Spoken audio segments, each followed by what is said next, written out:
জাতকের প্রশ্ন, জাতক বিদেশ যাত্রা করতে পারবে কি না, মানে বাইরে গিয়ে কর্মসংস্থান হবে কি না। এর জন্য আয়ুরেখার নিচ অবস্থায় দেখতে হয়। মানে এই যে দেখতে পাচ্ছেন আয়ুরেখা, আয়ুরেখা যত দূরে সরে যায় এরকম কন্ডিশনে বিদেশ যাত্রা হয়, অথবা চন্দ্র থেকে এরকম রেখা বিদেশ যাত্রা হয়, অথবা দেখা যায় চন্দ্র এরকমভাবে হয়ে গেলে বিদেশ যাত্রা হয়, অথবা দেখা যায় চন্দ্র থেকে ভাগ্যরেখা উঠে এরকমভাবে উঠলেও এটাও কিন্তু বিদেশ যাত্রাকে নির্দেশ করে। মানে বিদেশে গিয়ে তার কর্মযোগ তৈরি হওয়ার সম্ভাবনা সব থেকে হয়।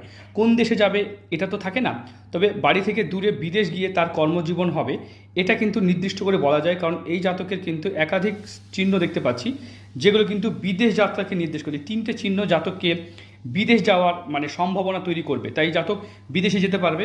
রবি রেখাও ভালো আছে, তাই ওখানে গিয়ে কর্মযোগও কিন্তু ভালো। হ্যাঁ, শনির আঙুলে ফাঁক আছে, তার জন্য টাকা পয়সা থাকবে না হয়তো, সেটার জন্য প্রতিকার করলে ঠিক হয়ে যাবে। কিন্তু এই জাতকের বিদেশ যাত্রা বা বিদেশ যাওয়ার যোগ কিন্তু